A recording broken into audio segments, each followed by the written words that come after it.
तयोरन्यः पिप्पलं स्वादु अत्ति अनशनम् अन्यो अभिचाकसीति।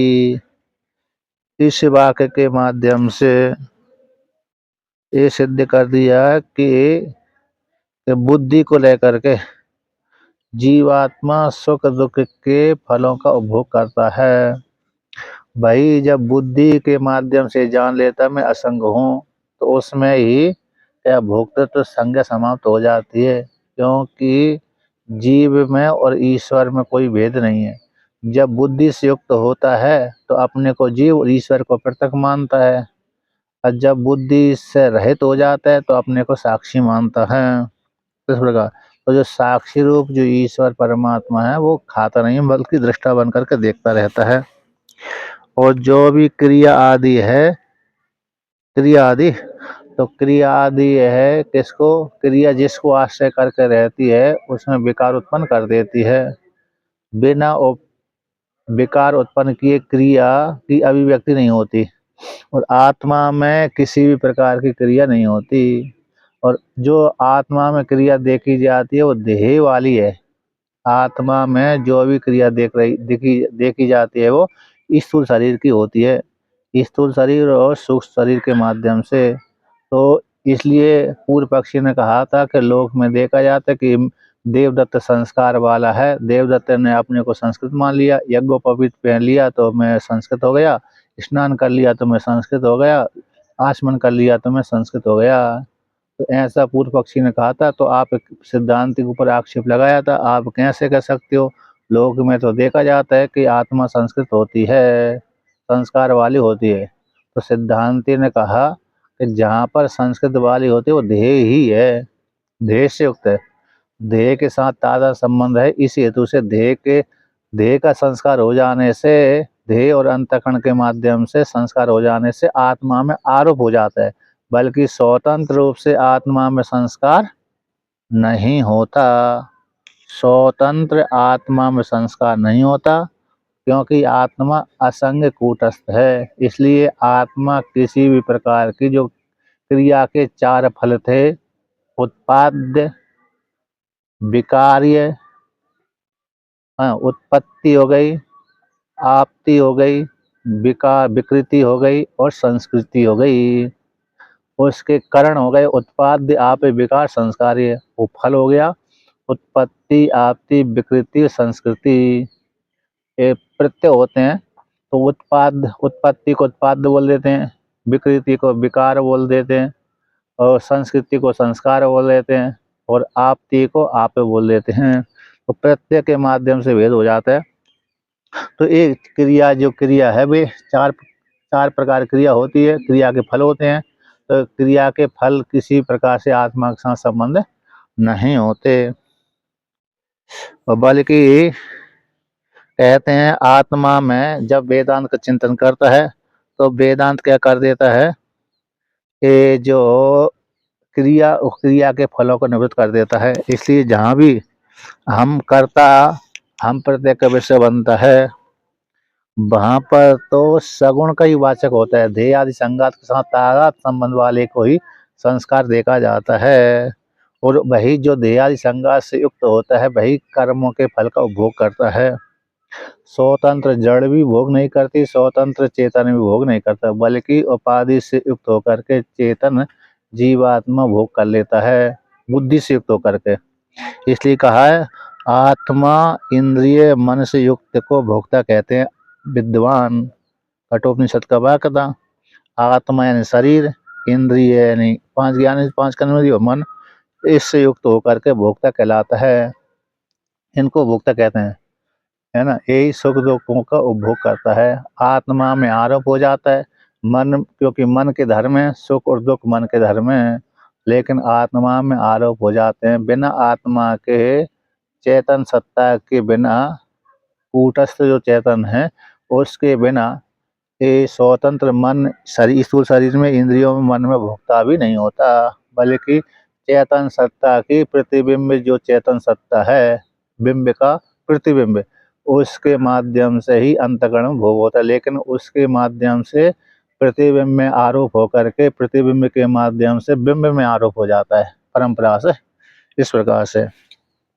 अब उसी को और आगे कहते हैं 186 नंबर पृष्ठ पे, इसमें 186 नंबर पृष्ठ से पुनः और उसी आत्मा को लेकर के वर्णन करते हैं। तो यहाँ पर कहते हैं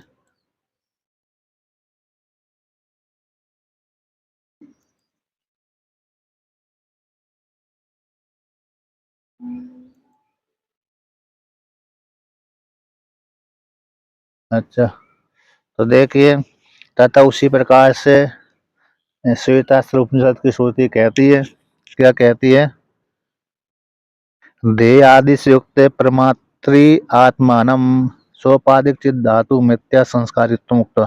यहाँ पर कहा है आत्मा देह आदि से युक्त, देह आदि से युक्त जो परमात्मा है वो आत्मा को वही सुख दुख का उपभोग करता है। देह परमात्मा करता, जो सोपाधिक चेतन धातु का मिथ्या संस्कार है, सोपाधिक चेतन धातु है उस धातु का मिथ्या संस्कारित्व कह करके, क्योंकि शरीर में संस्कारित होता है लेकिन शरीर और सूक्ष्म शरीर के माध्यम से, सूक्ष्म शरीर में भी संस्कार नहीं होता लेकिन सूक्ष्म शरीर जे पूर्ण अदृष्ट के माध्यम से, नित्य कर्म के माध्यम से, कर्मों के माध्यम से अंतःकरण शुद्ध होता रहता है। इस प्रकार संस्कार हो जाता है। लेकिन स्पष्ट रूप से संस्कार किसका होता है? स्थूल शरीर का ही होता है, क्योंकि व्यक्ति सूक्ष्म इंद्रिय तो दिखती नहीं है, तो इसलिए उनका संस्कार तो होता नहीं है। तो बाहर स्नान, आचमन और यज्ञोपवीत आदि के द्वारा संस्कार किसका होता है? मात्र स्थूल शरीर का ही होता है। तो उसके माध्यम से अंतःकरण जब यज्ञोपवीत आदि पहनेगा तो मंत्र का जाप करेगा, भगवान का नाम उच्चारण करेगा, उससे अंतःकरण शुद्ध होगा। अंतःकरण के माध्यम से आत्मा में आरोप हो जाएगा।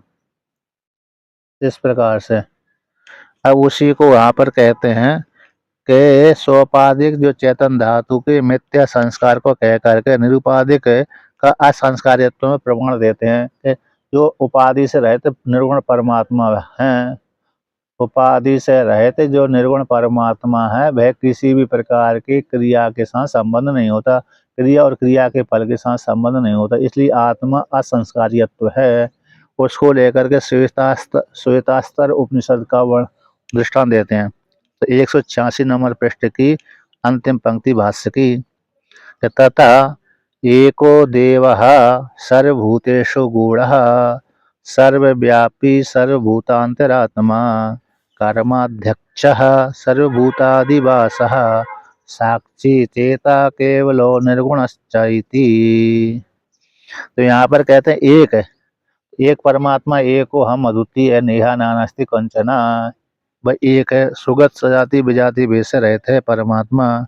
तो एक जो परमात्मा है देव, वो ये कौन है? देवी है। सर्वभूतेषु सारे भूतों में एक ही देव परमात्मा है, सारे भूतों में एक अद्वितीय एक देव है और स्वयं प्रकाश है, सर्वव्यापी है, छुपा हुआ है। तो गूढ़ है नहीं, छुपा हुआ है, बुद्धि गुहा में छुपा हुआ है न, जो पंचकोश के भीतर छुपा हुआ है, 3 शरीर के भीतर छुपा हुआ है और षडूर्मियों के इससे पृथक है और षडूर्मियों के माध्यम से शरीर के भीतर ही छुपा हुआ है, लेकिन प्राप्ति शरीर के भीतर ही होती है उसकी। उस निर्गुण परमात्मा की प्राप्ति शरीर के भीतर होती है बुद्धि के माध्यम से, क्योंकि जानने का साधन बुद्धि है, अंतःकरण ही है, तो अंतःकरण में ही उस अभिव्यक्त होता है, जाना जाता है। ऐसा जो परमात्मा है माया के द्वारा आवृत होता है, इसलिए माया के द्वारा आवृत हो जाने से, अज्ञान रूप माया के द्वारा आवृत हो जाने से वो छुप गया, सामान्य स्त्री पुरुषों को वो नहीं देखता। यदि वो माया के द्वारा आवृत न हो तो सामान्य स्त्री पुरुषों को भी वे परमात्मा दिख जाएगा, लेकिन माया के द्वारा आवृत हो जाने से वह किसी सामान्य स्त्री पुरुषों को नहीं देखता जिनका अंतःकरण दूषित है, बल्कि जिनका अंतःकरण शुद्ध है ऐसे स्त्री पुरुषों को वो अपरोक्ष साक्षात्कार हो जाता है उसका। उसके लिए गूढ़ नहीं है बल्कि सामान्य स्त्री पुरुषों के लिए गूढ़ है, क्योंकि जिनका अंतःकरण शुद्ध नहीं हुआ इसलिए वो प्रकाशन नहीं होता है। गूढ़ यानी छुपा हुआ है ना, क्योंकि परांची खाने वर्ण स्वयंभू कठोपनिषद में वर्णन किया, इंद्रिय बाहर को विषय करती हैं और परमात्मा बाहर का विषय है नहीं है। वो तो अस्मि का विषय है, अस्थि का विषय है, अस्मि का विषय है। इसलिए अस्मि अस्थि के माध्यम से परमात्मा जाना जाता है, लक्षित किया जाता है। ये गूढ़ है, शुद्ध अंतःकरण वाले के लिए गूढ़ नहीं है, अशुद्ध अंतःकरण वाले व्यक्तियों के लिए गूढ़ है। क्योंकि शुद्ध अंतःकरण वाले के लिए तो अत्यंत नजदीक से नजदीक है, और अशुद्ध अंतःकरण वाले के लिए तो दूर से भी दूर है। अणुरणियान में तो मैयान तद दूरे तदवंत के, तद दूरे तद तद उ अंतिके। ये ईशावास्योपनिषद कहता है तद दूरे तद उ अंतिके, दूर से दूर है और नजदीक से नजदीक है। सर्वव्यापी, सभी जगह गया हुआ है। सर्वभूतांतरात्मा, सारे भूतों के भीतर बैठा हुआ है। अंतरात्मा भीतर छुपा हुआ है, बैठा हुआ है। ऐसा जो परमात्मा कर्माध्यक्ष है, क्योंकि कर्मों का साक्षी, अध्यक्ष बोलते हैं साक्षी, है ना। कौन सा? अध्यक्ष का अर्थ होता है प्रत्यक्ष भी होता है, साक्षी भी होता है। अध्यक्ष शब्द है हमारी सन्निधि में, ये देखो ये अध्यक्ष हैं, इनके देख रेख में, इनके सामने, इनकी सन्निधि में एक कार्यक्रम हो रहा है। ऐसे सामान्य व्यक्ति बोलते हैं ये जो कार्यक्रम चल रहा है किसकी अध्यक्षता में है, तो कहते हैं अमुक महात्मा जी की अथवा अमुक नेताजी की अध्यक्षता में एक कार्यक्रम हो रहा है, इनकी देख रेख में हो रहा है, इनकी उपस्थिति में हो रहा है ना। जैसे भागवत पुराण कथा आदि जहाँ कहीं होती है, उसमें उसमें जो पत्र में लिख देते हैं अमुक महात्मा की अध्यक्षता में, अथवा सामान्य व्यक्ति कार्यक्रम करते हैं उसमें से एक मुखिया हो जाता है, इसकी अध्यक्षता में एक कार्यक्रम हो रहा है। तो अध्यक्ष शब्द का अर्थ होता है प्रत्यक्ष, सन्निधि, साक्षी। उसी प्रकार से यहाँ पर भी परमात्मा कैसे कर्मों का अध्यक्ष है। ज्ञान इंद्रिय के द्वारा और कर्म इंद्रियों के द्वारा जो भी कर्म किया जाता है उसको वो प्रत्यक्ष देखता है। क्या देखता है? प्रत्यक्ष देखता है, इसलिए कर्म अध्यक्ष कहलाता है। सर्वभूतादिवासा, सारे भूतों को अधिकृत करके रहता है, शरीर को अपने अधीन करके रहता है। सर्वभूतादिवासा, तो सारे भूतों को भीतर रहता है।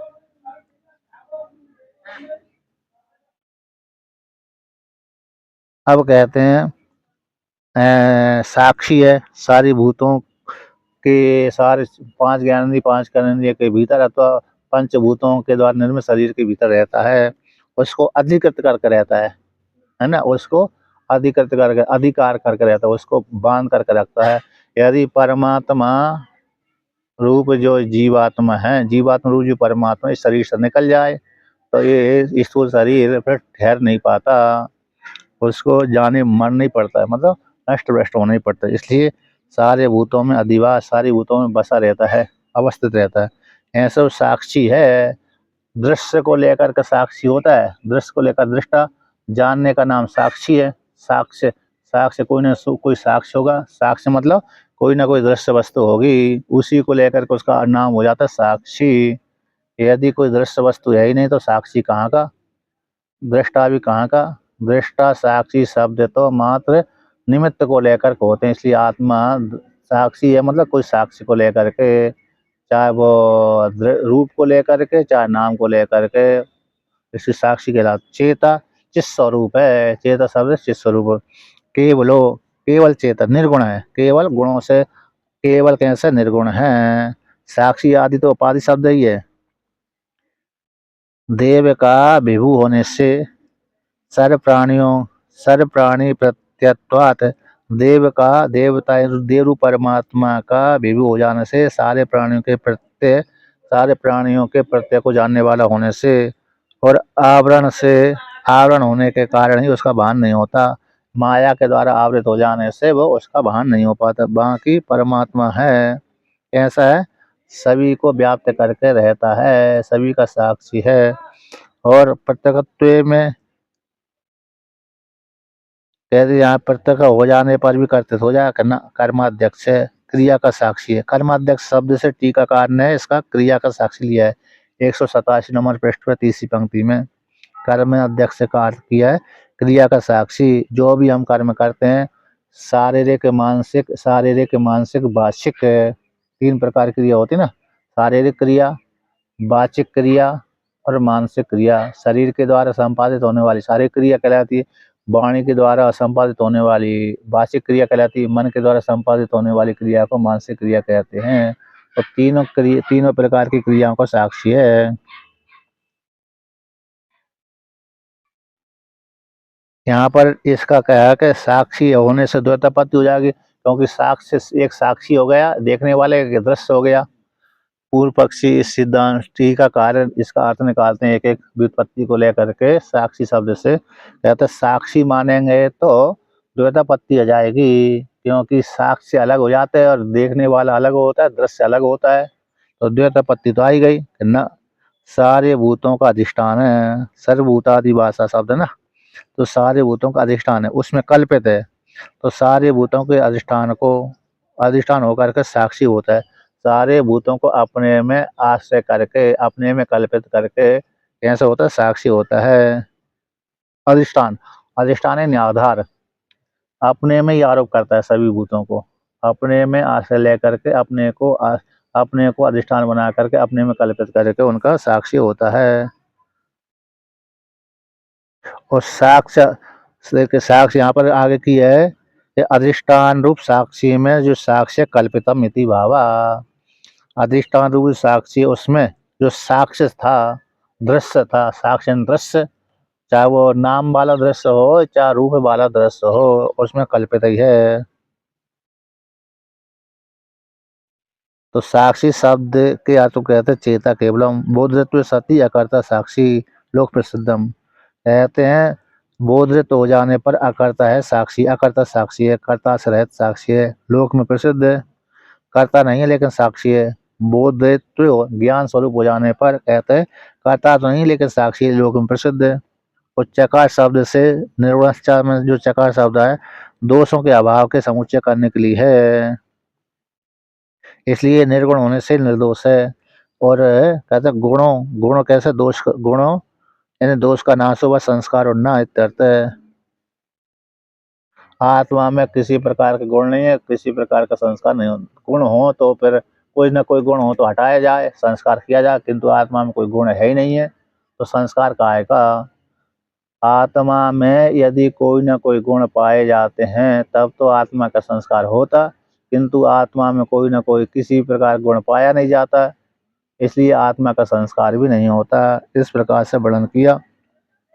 कहते एक ही अकृत श्रुति नहीं है, अब ईशावास्य उपनिषद की श्रुति कहते हैं कि सा पर्यगाचुक्रे मकायमव्रण मश्नाभिरम शुद्धमपाप विद्दम इति च इति एतौ मंत्रौ अनादेय अतिशयताम नित्य शुद्धताम च ब्रह्मणो दर्शयतः। तो यहाँ पर कहते हैं सह वे परमात्मा परिअगात परिअगात परियन समन्तात परिता सर्वता परिता इन सर्वता। परि शब्द का ऊपरी अर्थ होती है, दो पद भी होता है और सर्वत्र भी होता है। तो परिता शब्द परि शब्द का यहाँ पर परिता यानी सर्वत्र, सर्वत्र गया हुआ है परमात्मा, सब परमात्मा सभी देश में गया हुआ है। तो इसलिए टीका में अर्थ किया है कि यहाँ पर जो कुछ नपुंसक लिंग है कुछ पुल्लिंग शब्द हैं, तो सारे शब्दों को नपुंसकों को पुल्लिंग में जान लेना चाहिए, क्योंकि स शब्द पुल्लिंग वाची है और शुक्रम अकायम अवर्णम अश्नाभिरम शुद्धम अपाविदम नपुंसक लिंग हैं, तो उनको पुल्लिंग रूप से जान लेना चाहिए। नहीं तो पुल्लिंग शब्द का और नपुंसक लिंग का अन्वय नहीं हो सकता, समन्वय नहीं हो सकता। तो श्रुति में तो एक पुल्लिंग शब्द आ गए, एक और अन्य नपुंसक लिंग आ गए, तो फिर नपुंसक लिंग करना चाहिए कि पुल्लिंग कर लेना चाहिए, यहाँ पर पुल्लिंग रूप से जान लेना चाहिए। ये सारे शब्दों को, कौन से शब्दों को, अरे इसमें शुक्रम अकायम अवर्णम, तो शुक्र अकाय अवर्ण अश्नाभिर शुद्ध अपाप विद्ध, ऐसे जो परमात्मा है इस प्रकार से समन्वय हो जाएगा। तो ये कहते हैं ये जो सा आत्मा है परियन सर्वम अगातेन व्याप्त है। अगात शब्द का अर्थ किया व्याप्त है, गई हुई है, संपूर्ण जगत को व्याप्त करके रह रही आत्मा।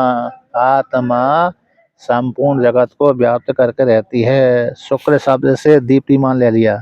शुक्र शब्द क्या है? दीप्ति का वाचम। अकाय शब्द से शुक्रम और अकायम शब्द से अर्थ कर दिया लिंग शून्य। लिंग है ना, पांच ज्ञान, पांच कर्म, अंतकरण, लिंग, ज्ञान, पंच प्राण, इन सबको लिंग शरीर बोलते हैं। आकाश शब्द से लिंग शरीर को ले लिया, तो लिंग शरीर से आत्मा रहित है। अब व्रण शब्द से कहती अक्षत है।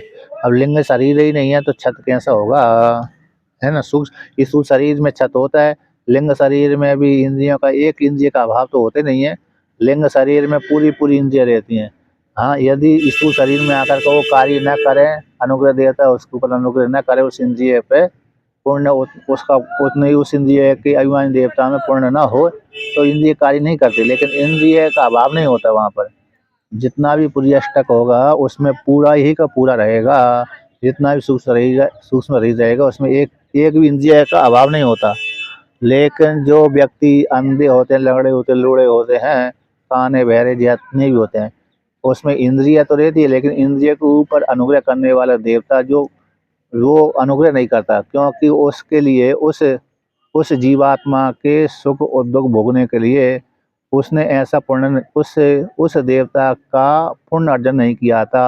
अतः उसको वहां पर फल प्राप्त नहीं हो सकता, देवता का अनुग्रह नहीं प्राप्त होता, क्योंकि उसका पाप वाला कर्म था उस काल में।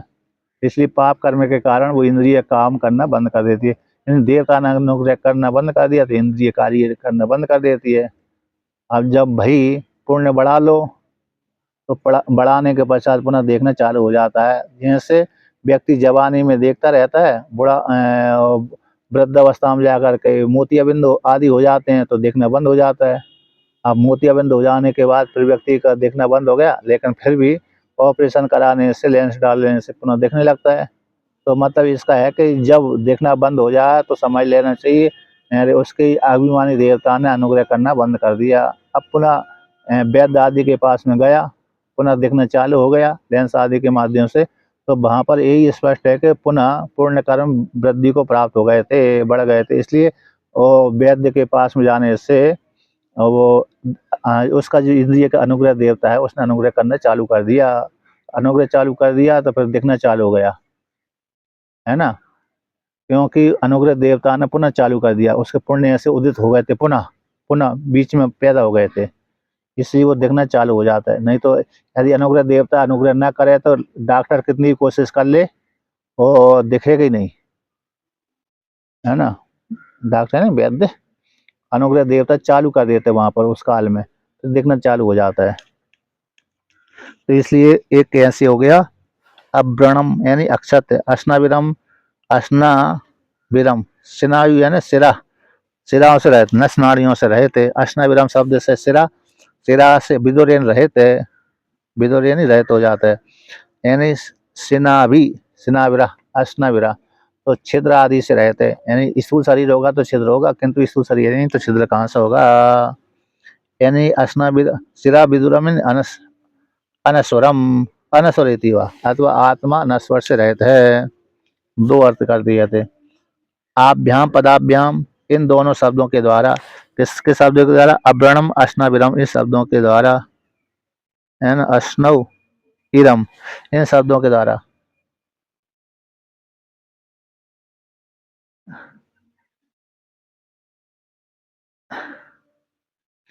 हाँ, व्रण व्रण व्रण शब्द से फोड़ा होता ना, तो स्थूल शरीर होगा तो फोड़ा होगा, लेकिन आत्मा में, आत्मा को स्थूल शरीर नहीं तो फोड़ा कहाँ से होगा।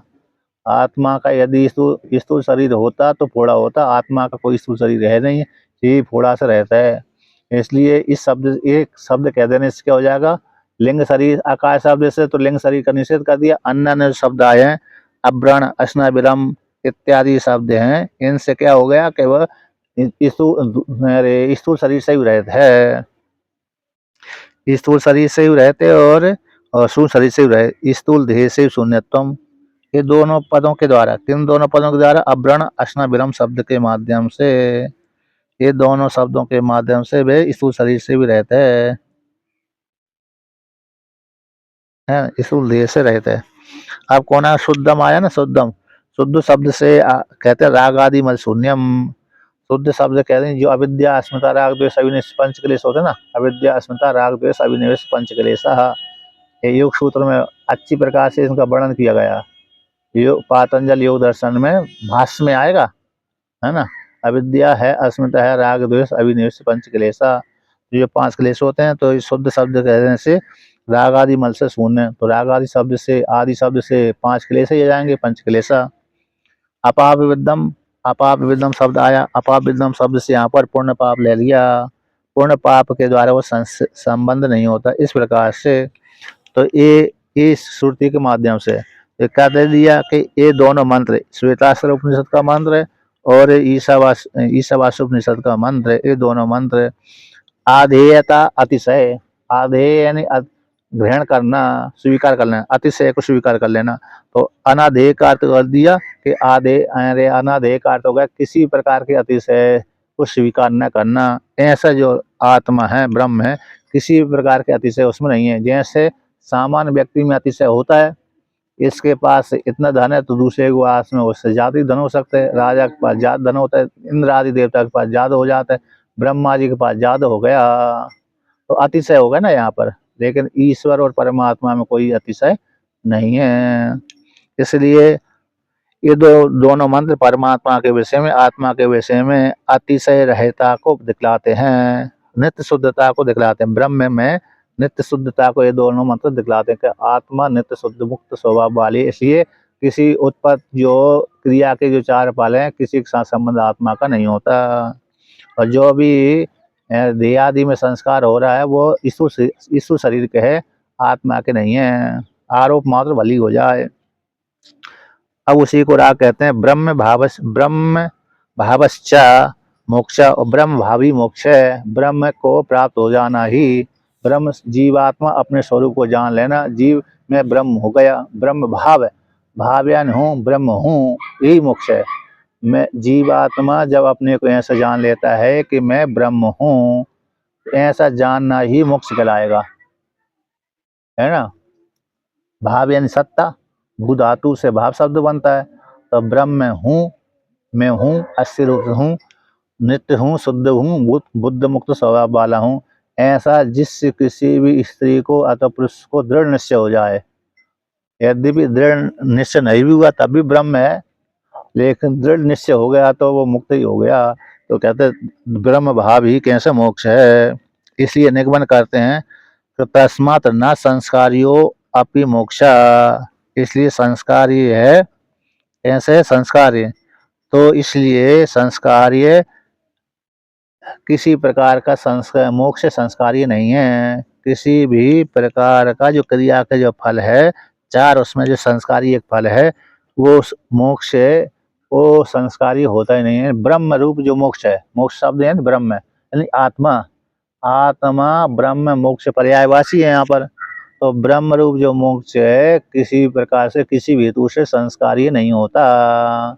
जैसे हम जल के द्वारा प्रोक्षण कर देने से हम शुद्ध हो जाते हैं तो उसको संस्कार बोलते हैं, है ना। जैसे हम भोजन बनाते हैं तो आटे को छानते हैं, आटे को यदि हम न छाने तो आटे में जो कीड़े पड़ जाते हैं वो हमको ही खाना पड़ेगी, तो संस्कारी नहीं होगा, वो असंस्कारी भोजन कहलाएगा। जब छान लेते हैं, कीड़े आदि नहीं रहते हैं, देख लेते हैं कि कीड़े नहीं है तो बना लेते हैं, तो संस्कारी हो गया, है ना। तो जैसे और भी है, दाल आदि बनाते हैं, कंकड़ आदि नहीं छाने, निकाले नहीं, तो वो संस्कारी नहीं हुआ, असंस्कारी भोजन हो गया। लेकिन जब दाल आदि में से कंकड़ आदि निकाल लेते हैं, कीड़े आदि निकाल लेते हैं, फिर बनाते हैं तो संस्कारी हो गया।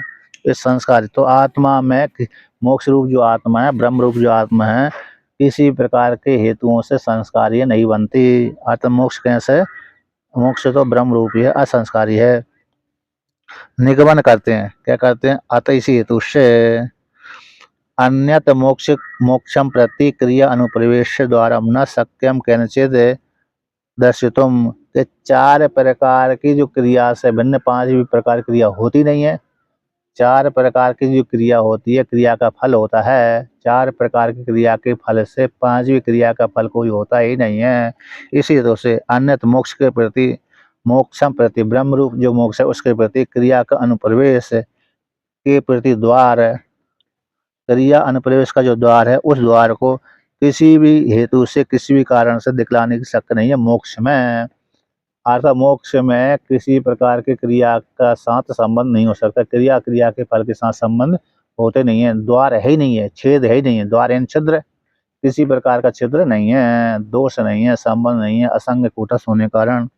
तस्मात्, तो किस प्रकार से आत्मा का संस्कार होता, आत्मा जानी जाती है, तो निगमन करते हैं यानी उत्पत्ति है। यहाँ पर टीका में लिखा है 88 नंबर पृष्ठ पे तीसरी पंक्ति, उत्पत्ति है, आपत्ति है, विकार है, संस्कारों से भिन्न अन्यत पंचम। हाँ स्पष्ट लिखा है, उत्पत्ति आपत्ति विकार संस्कारेभ्यो अन्यत पंचमम। पंचमम कहते हैं क्रिया फलम नास्ति यन मोक्षस्य क्रिया साध्यत्व द्वारम भवेत इत्यर्थ।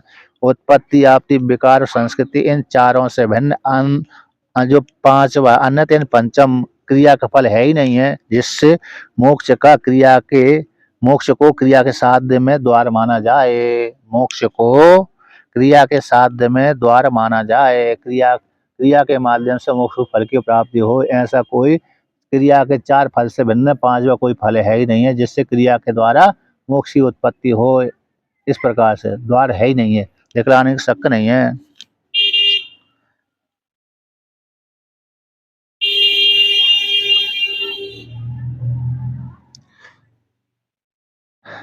आपत्ति जैसे आप एक देश से दूसरे देश को जाते हैं उसको आपत्ति बोलते हैं।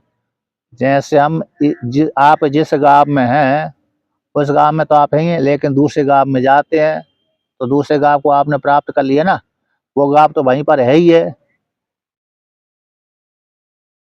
हाँ, उसी प्रकार से हम इस देश को छोड़ करके ब्रह्मलोक में जाकर के वहां पर ब्रह्म को प्राप्त कर लेंगे, ऐसा नहीं है। ब्रह्म को हम पूर्व पक्षी का कहना है यहाँ से वहां पर जाकर ब्रह्म प्राप्त हो जाए, है ना, आपत्ति हो जाए, कि ऐसा संभव नहीं है।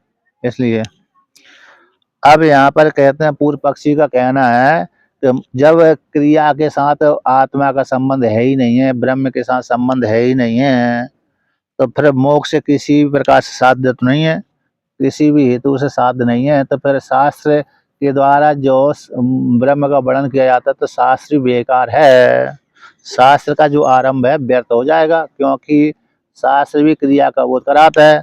मोक्ष तो भाई किसी भी हेतु से साध्य नहीं है, सब साध्य नहीं है, तो फिर शास्त्र का जो पढ़ाना है व्यर्थ हो जाएगा। तो शास्त्र आरंभ व्यर्था पूर्व पक्षी के अनुसार। तो सिद्धांत कहता ना, ज्ञान के लिए शास्त्र है। किसके लिए शास्त्र? ज्ञान के लिए। पूर्व पक्षी का कहना है जब मोक्ष क्रिया के द्वारा साध्य न होने पर शास्त्र भी तो किसी न किसी प्रकार क्रिया का बोध कराता है। इसलिए शास्त्र का जो आरंभ है वह भी तो आरंभ भी तो क्रिया ही है, तो शास्त्र का आरंभ भी व्यर्थ हो जाएगा। पढ़ना और पढ़ाना भी एक क्रिया है, तो ये शास्त्र आरंभ भी तो व्यर्थ हो जाएगा, शिष्य गुरु भाव भी तो व्यर्थ हो जाएगा। शिष्य और गुरु भाव भी कैसे व्यर्थ हो रहा है, क्योंकि ये भी शिष्य गुरु भाव भी तभी होता है शास्त्र के माध्यम से ही। तो मोक्ष तो किसी प्रकार से क्रिया के द्वारा साधन नहीं बना, तो शास्त्र का पढ़ना पढ़ाना व्यर्थ हो रहा है। ऐसी प्राप्ति हो जाने पर सिद्धांत कहता ना ऐसी बात नहीं है, शास्त्र तो ज्ञान के लिए है। शास्त्र कैसे ज्ञान के लिए? तो ज्ञान के द्वारा विद्या की निवृत्ति हो जाती है। इस प्रकार से शास्त्र व्यर्थ नहीं होता। उसी को यहाँ पर भगवान भास्कर कहते हैं भाष्य में, तस्मात् ज्ञानम एकम मुक्त्वा क्रियाया गंध मात्रस्या अपि अनुप्रवेश यह न उपपद्यते।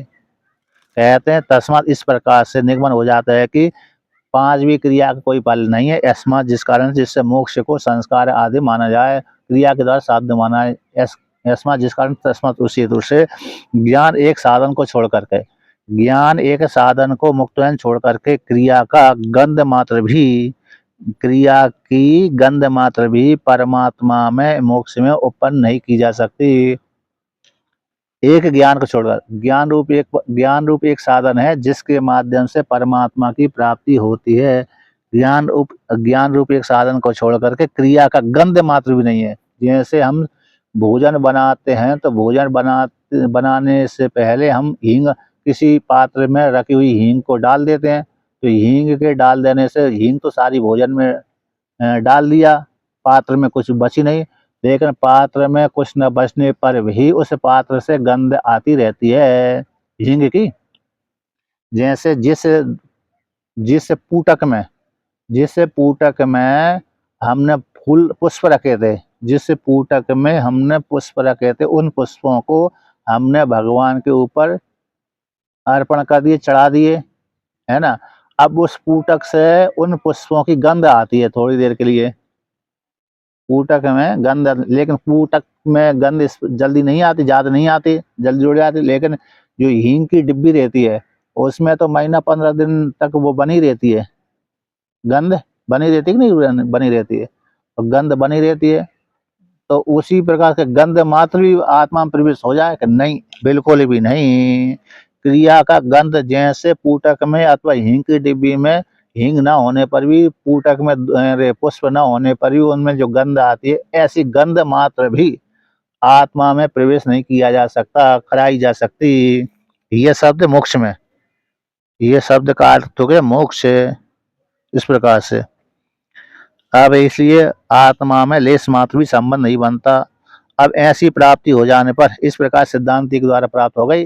अब पूर्व पक्षी यहाँ पर शंका करता है ननु शब्द से, तो द्वार का भाव है कि ननु, तो यहाँ पर व्याघात दोष आ रहा है। भाई आप एक ऐसे कह रहे हो कि आत्मा में कोई क्रिया नहीं होती, क्रिया का संबंध नहीं है, जबकि अरे जो ज्ञान होता है वो मानस क्रिया है, तो क्रिया, मानस क्रिया के द्वारा ही तो आप मोक्ष फल की प्राप्ति हो रही है। आपने कह दिया ज्ञान एक साधन को छोड़ करके, ज्ञान एक साधन को छोड़कर, ज्ञान भी तो एक मानस क्रिया है, तो क्रिया के साथ क्रिया का आत्मा संबंध है। तो आप कैसे कह रहे हो कि क्रिया का संबंध नहीं होता, तो बदतो व्याघात दोष आ रहा है, बदतो व्याघात है। तो आपके दोष में, आपके वचन में दोष आ रहा है, तो व्याघात दोष है। जैसे किसी ने कह दिया कि मेरी माता बंध्या है, अब इसने बोल दिया तुम्हारी तुम्हारी माता, मेरी माता बंध्या है।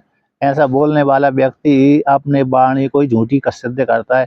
यदि तुम्हारी माता बंध्या होती तो तुम पैदा कैसे होते, क्योंकि बंध्या शब्द का अर्थ होता है बच्चा पैदा न होना, है ना। इसलिए तुम्हारी माता, मेरी माता बंध्या है ऐसे मैंने बोल दिया, तो किसी ने बोल दिया, तो उसने अपनी वाणी को झूठा कर दिया। मेरे मुख में जिह्वा नहीं है, ऐसी वाणी बोल दिया, तो उसने अपनी वाणी को झूठा कर दिया। बिना जिह्वा के बोल कैसे सकते हो, इसको व्याघात दोष बोलते हैं। इसी को 1 नंबर टिप्पणी में दिया है विरुद्ध वचनम।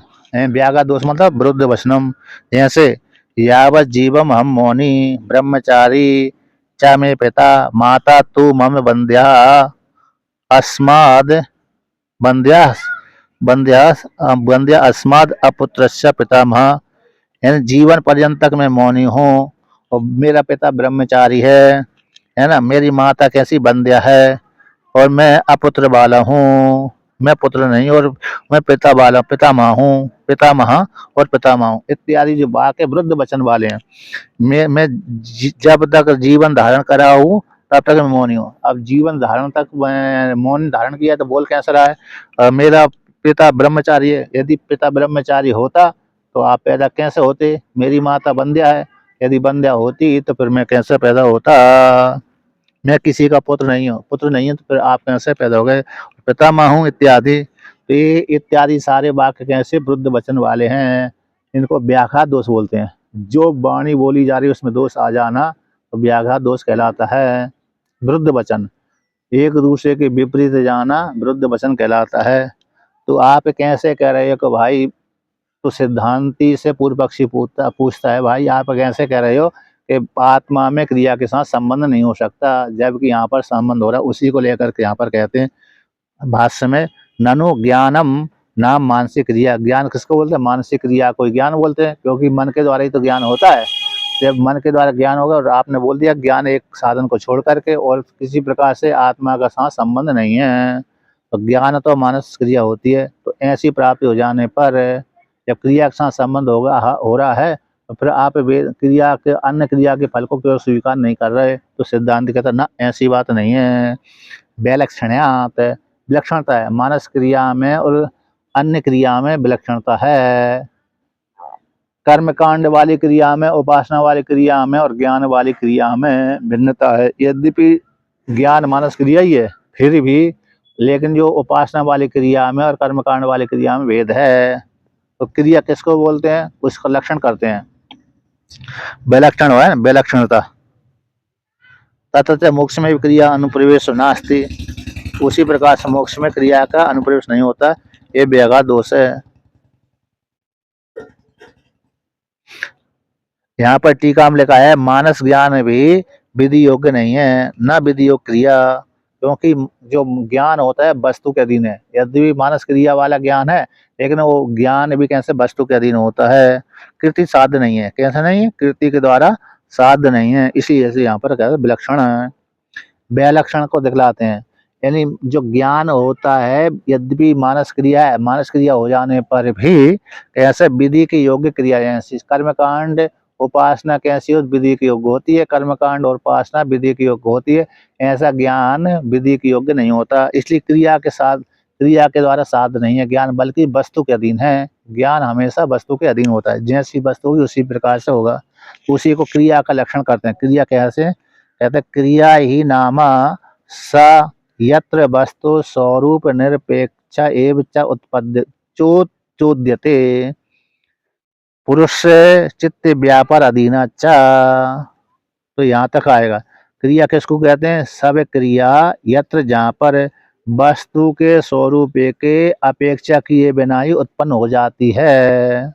क्रिया वस्तु के स्वरूप की अपेक्षा किए बिना चोद्यते प्राप्त होती है, प्राप्त हो जाती है।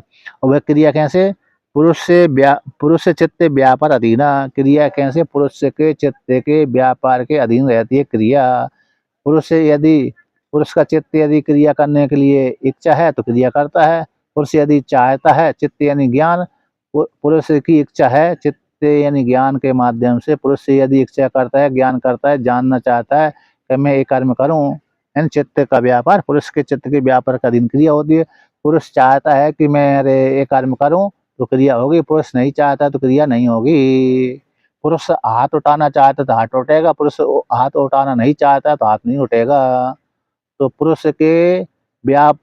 के ज्ञान के व्यापार के अधीन वो क्रिया होती है। लेकिन ज्ञान ऐसा नहीं है। चक्षु का विषय के साथ संबंध हुआ, चक्षु और मन का जब विषय के साथ संबंध होगा तो जैसा विषय होगा उसी प्रकार के ज्ञान हो जाएगा। उसको ऐसा नहीं कहेगा कि गोरा विषय है तो काला ज्ञान हो जाए, ये संभव ही नहीं है। पास वाली वस्तु का, अत्यंत पास वाली वस्तु का ज्ञान तो होता ही नहीं है, अत्यंत पास वाली तो अवरोध हो जाती है। जैसे आंख के पास में जो क्या रहती हैं, केस रहते हैं, बाल रहते हैं, रोम क्या रहते हैं, रोया, रोया बोलते हैं ना, भौया बोलते हैं। ऊपर नहीं, ऊपर की तो भौए बोलते हैं। आंख के आंख के पास के ही जो बाल रहते हैं तो वो दिखते नहीं है, अत्यंत नजदीक हो गए ना वो। तो इस प्रकार, और दूर वाला देश जैसे सूर्य भगवान दूर देश में, चंद्रमा दूर देश में, तो वो उसका स्पष्ट ज्ञान नहीं होता, इतना बड़ा है, विशाल है ना। वो तो छोटा ही देखता है ना, सूर्य भगवान और चंद्रमा, हम लोग तारे नक्षत्र आदि हमको छोटे छोटे से देखते हैं, जबकि दूर देश में है ना, नजदीक में हो, नजदीक में आए तो दिखेंगे नहीं, समस्या बहुत विशाल है वो होती। तो दूर देश की वस्तु नहीं दिखती, अत्यंत नजदीक की वस्तु नहीं दिखती, मध्यम वाली वस्तु हमको स्पष्ट दिखती है। जैसे ही चक्षु और मन का विषय के साथ संबंध होगा तो जैसी वस्तु होगी उसी प्रकार ज्ञान हो जाएगा। तो वस्तु ज्ञान हमेशा वस्तु के अधीन रहता है, व्यक्ति के अधीन नहीं रहता, व्यक्ति के व्यापार के अधीन नहीं रहता। व्यक्ति कहे कि आंख और मन का विषय के साथ संबंध हो गया, और व्यक्ति कहे कि मैं इसका ज्ञान नहीं करना चाहता हूँ, तो हो ही नहीं सकता। ज्ञान होकर के ही रहेगा, जैसा होगा वैसे ही ज्ञान हो जाएगा, जैसा रूप होगा, दृश्य होगा, उसी प्रकार ज्ञान हो जाएगा, इस प्रकार से। तो वो वस्तु ज्ञान हमेशा वस्तु के अधीन होता है, पुरुष के अधीन, पुरुष के व्यापार के अधीन नहीं है। लेकिन क्रिया हमेशा पुरुष के व्यापार के अधीन रहती है। तो दृष्टांत द्वारा समझाते हैं। यथा कहते हैं यस्यै देवतायै हविर्गृहीतं स्यात् ताम मनसा ध्यायेद बसट करिष्यन इति। जिस देवता के लिए हवि का ग्रहण किया गया, कोई ना कोई हवि किसी न किसी देवता को लिया जाता है। ऐसे यज्ञ आदि कर्म की करते हैं। यज्ञ आदि जब कर्म करेगा व्यक्ति तो कर्म करते समय अब चरु आदि बनाता है। क्या बनाता है? चरु। चरु मतलब लपसी आदि देवताओं को भोग लगाते ना। कर्मकांड स्नान आदि पूजा पाठ तो कर दी, पूजा कर दिया, कर्म स्नान भगवान को करा दिया, वस्त्र पहना दिया। अब वस्त्र पहनाने के पश्चात ऐसे रूखा सूखा नहीं छोड़ते, तो कुछ ना कुछ तो भगवान को भोग लगाते हैं ना, है कि नहीं? भोग नहीं लगाए तो उनकी पूजा अधूरी है। जो जो माताएं भोग नहीं लगाती उनकी पूजा अधूरी रह जाती है। इसलिए सुबह सुबह जल्दी बना ले करे। तो जैसे काजू किशमिश आदि का भोग लगा काजू किशमिश का भोग लगा देते हैं तो आप भोजन आदि है। तो जैसे कर्म कांड में तो वो कहीं लपसी आदि बना लेते हैं विशिष्ट, अथवा कोई खाद्य जो मिठाई है, फल फल आदि है, मिष्टान है, फल है, पंचमेवा आदि है, उसका भोग लगा देते हैं। तो लपसी का वर्णन आता है प्राय करके। तो लपसी यानी जौ की लपसी अथवा गेहूं की लपसी अथवा चावल की लपसी, तो वो हवी कहलाती है। यानी जो अग्नि में संस्कार करके अग्नि में पका करके फिर देवता के लिए डालते हैं, हवन करते हैं, फिर बाद में वही प्रसाद के रूप में खाता है यजमान और ऋत्विज आदि। तो जिस देवता के लिए हवि ग्रहण की गई है उस हवि को लेकर के ताम उस देवता के लिए मन के द्वारा मनसा ध्यान, मन के द्वारा ध्यान करता हुआ बसठ करिशन, मन के द्वारा ध्यान करता हुआ बसटकार करता है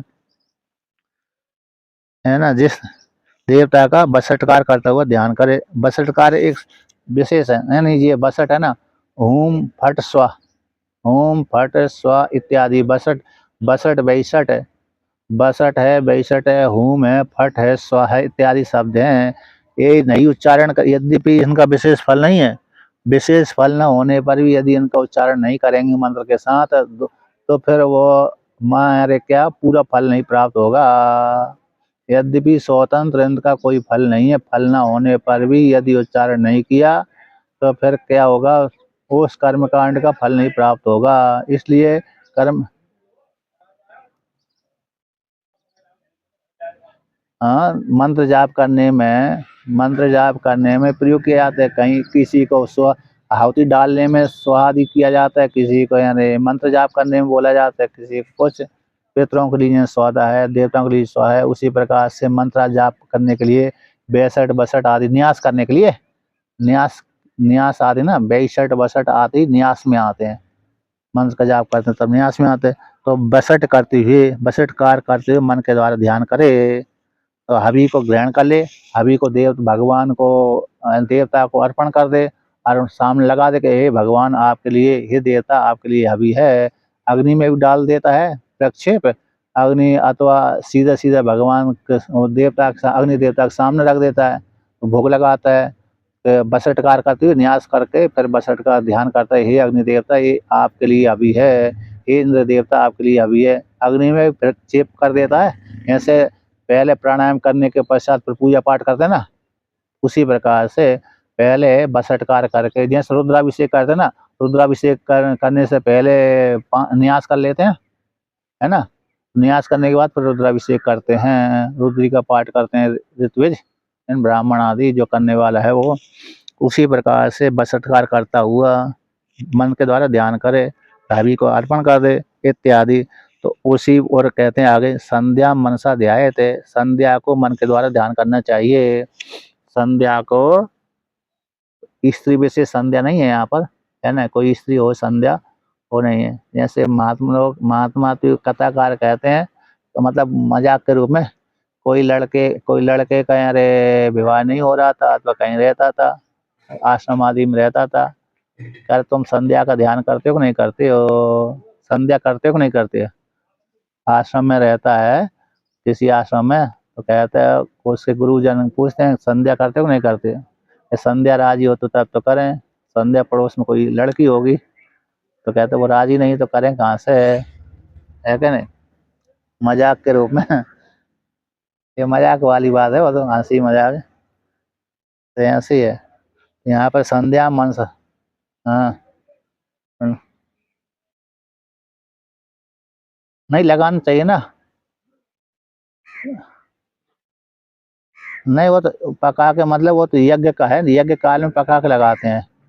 यज्ञ काल में पका हुआ जो कर्मकांड आदि विशेष में होता है उसमें यज्ञ किया जाता है, उसमें चरु आदि जो बनाए जाते हैं, नियम है वहां पर। चरु बना करके भोग लगाए, जौ की लपसी, गेहूं की लपसी, दलिया अथवा चावल की लपसी, और जो अरे जो किशमिश आदि का ही भोग लगाते हैं। तो जहाँ पर विधान आहुति डालना है ना, वहां पर आहुति जहाँ पर डालते हैं वहां पर वो यही भोग लगाना पड़ते हैं। खीर, दूध की खीर की आहुति, दलिया आदि आदि है ना ये। और जहाँ पर स्वतंत्र हैं सब भोग लगाते हैं, काजू है, किशमिश, बादाम, बढ़िया बढ़िया खिलाओ करे, हमको भी खिलाना है ना। तो देखिए, तो कहते हैं सामान्य के मन सा ध्याय, मन संध्या को मन के द्वारा ध्यान करना चाहिए।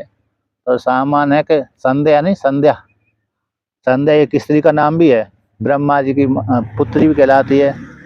और संध्या देवता विशेष है। तो संध्या को मन के द्वारा ध्यान करें तो हम जो प्रातः काल की संध्या, मध्याह्न काल की संध्या, सायंकाल की संध्या और रात्रि की संध्या, सन्यासी के लिए 4 संध्या है। सन्यासी के लिए कितनी संध्या है? 4 संध्या। प्रातः काल की संध्या, दोपहर मध्याह्न काल की संध्या और सायंकाल की संध्या और रात्रि अर्धरात्रि की संध्या। तो चारों की संध्या 6-6 घंटे की हो ना, 6 शनिवार, छठ, 6-6-24, तो 6-6 घंटे पे एक एक संध्या। और ब्रह्मचारी के लिए, नैष्ठिक ब्रह्मचारी के लिए 3 संध्या हो जाती हैं, तो नैष्ठिक ब्रह्मचारी है। और उपकरण ब्रह्मचारी के लिए 2 संध्या, गृहस्थ के लिए 2 संध्या। जो गृहस्थ भी अच्छा नियम वाला है उसके लिए 3 संध्या के विधान हो जाता है। तो जो जिसने जन्म संस्कार आदि किया उसके लिए संध्या अनिवार्य है। जिसने जन्म संस्कार नहीं किया उसके लिए तो सामान्य मंत्र लिया तब भी उसके लिए अनिवार्य है।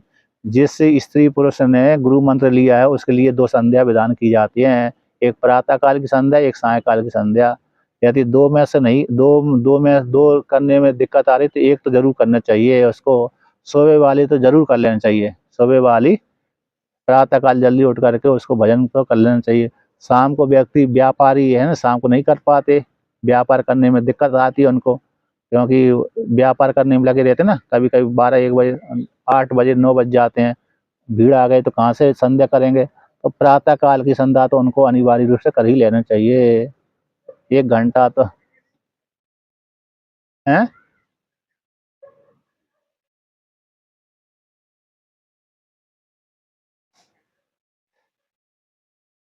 संध्या का अर्थ होता है कि भजन, जो हमने गुरु मंत्र लिया है, गुरु मंत्र, तो गुरु मंत्र का न्यास से विनियोग के सहित उस मंत्र का जाप करना, इष्ट देवता का चिंतन करना, और तज तज जपस तद अर्थ भावना, जिसका जाप आदि करते हैं उसके अर्थ की भावना करते रहना। यानी मंत्र विशेष है। तो मंत्र विशेष हो तो जो जिसने किसी का राम का मंत्र लिया हो, किसी ने शिव का मंत्र, किसी ने दुर्गा, किसी ने विष्णु का मंत्र लिया है ना, वो नियम पूर्वक जाप करना, नियम पूर्वक जाप करना, उस देवता मंत्र के अर्थ का भी मन में बैठना चाहिए और देवता के स्वरूप भी देह में बैठना चाहिए। हाँ।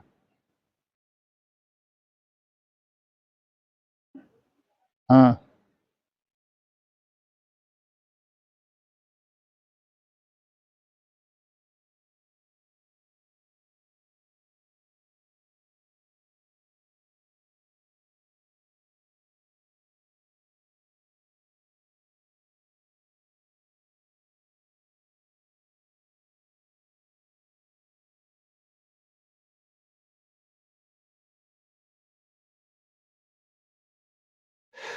नहीं, नित्य जी जी, नित्य कर्म पूजा प्रकाश साधना, नित्य कर्म पूजा प्रकाश में संध्या का विधान किया गया है।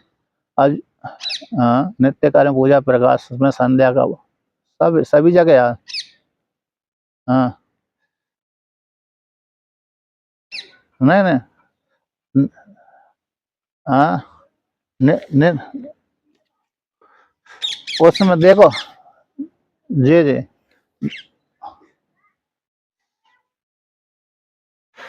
उस उसका यही है कि जो मंत्र गीता प्रेस में आता है, संध्या का सारे विधान आता है गीता प्रेस की। की पुस्तक है संध्या बंधन नित्य कर्म पूजा प्रकाश, उसमें अच्छी प्रकार से वर्णन किया गया है। तो उसका मतलब संध्या का अर्थ हो गया कि न्यास पूर्वक है, न्यास है करण न्यास है, विनियोग है, विनियोग न्यास करण न्यास पूर्वक है गायत्री का जाप करना। जिसकी गायत्री प्राप्त हुई है उसको गायत्री जाप करना, किसी को शिव का मंत्र है उसको शिव जाप करना, किसी को विष्णु का मंत्र है विष्णु, लेकिन मन के द्वारा अर्थ का चिंतन करना, मन के देवता के स्वरूप का चिंतन करना। तद अर्थ भावना है ना, एक सूत्र का सूत्र है, जिसका जाप कर रहे हैं उस मंत्र का अर्थ का विषय क्या है तो उसका भी जाप करना। इस प्रकार से इत्यादि मन के द्वारा संध्या कर देना चाहिए। इत्यादियों में ध्यानम चिंतनम च यद्यपि मानसम, सिद्धांत भगवान भास्कर कहते हैं यद्यपि, कहते हैं जो इत्यादि वाक्यों में ध्यान चिंतन यद्यपि मानस है, ध्यान और चिंतन, ध्यान करना और चिंतन करना, क्योंकि मनसा ध्यायत इसमें आया है, और चिंतन है मन के द्वारा चिंतन होता ही है, ज्ञान है मन के द्वारा चिंतन होता है। यद्यपि मानस क्रिया है तथापि पुरुषेण कर्तुम अकर्तुम अन्यथा कर्तुम बस सक्यम पुरुष तंत्रत्वात्, फिर भी जो ध्यान है कैसा है, पुरुष के अधीन रहता है, करे अथवा न करे, अथवा अन्य प्रकार से करे, करे कर्तुम अकर्तुम अन्यथा व कर्तुम सत्यम। जो ध्यान क्रिया है, मानसिक जो ध्यान क्रिया है, पुरुष करे अथवा न करे अथवा भिन्न प्रकार से करे, ये पुरुष के अधीन होता है, अरे वस्तु के अधीन नहीं होता। क्रिया हमेशा पुरुष के अधीन होती है, वस्तु के अधीन नहीं होता। मानसिक ध्यान भी, मानसिक ध्यान यहाँ से व्यक्ति मंत्र का जाप करता है ना, मंत्र का जाप कर रहा है लेकिन स्त्री का चिंतन करने लगता है, स्त्री भी है मन के द्वारा, मन में चिंतन, मन में अरे मंत्र जाप कर रही है, मंत्र जाप चल रहा है लेकिन ध्यान इस पुरुष का करने लगती है, तो पुरुष स्त्री का चिंतन करने लगता है। मंत्र तो पढ़ ही रहा, जाप कर ही रहा है, माला तो जब मन में चल रही है, लेकिन स्त्री पुरुषों का चिंतन हो जाता है, कभी पुत्र पुत्री का चिंतन हो जाता है, कभी धन पैसा आदि का चिंतन हो जाता है, होता है कि नहीं होता है। तो हाँ, तो राग बैठा ना, राग बैठे होने के कारण वो चिंतन हो जाता है, इसलिए अब वो हो गया ना, विकल्प हो गया ना, ध्यान करे व्यक्ति को एकाग्र होना है तो कहा मत ध्यान करो स्त्री पुरुष का, वहां पर आत्मा का चिंतन करो, ध्यान करो। इसलिए जो क्रिया हमेशा होती है पुरुष के अधीन होती है, करे अथवा न करे अन्य प्रकार से करने लगता है, इस प्रकार से। लेकिन ज्ञान ऐसा नहीं है, ज्ञान हमेशा कैसा है, अरे वस्तु के अधीन रहता है। उसको आगे कहेंगे 190 पृष्ठ से, अब आगे के पाठ पर कल चलेगा। जी। चला रहे हैं आप।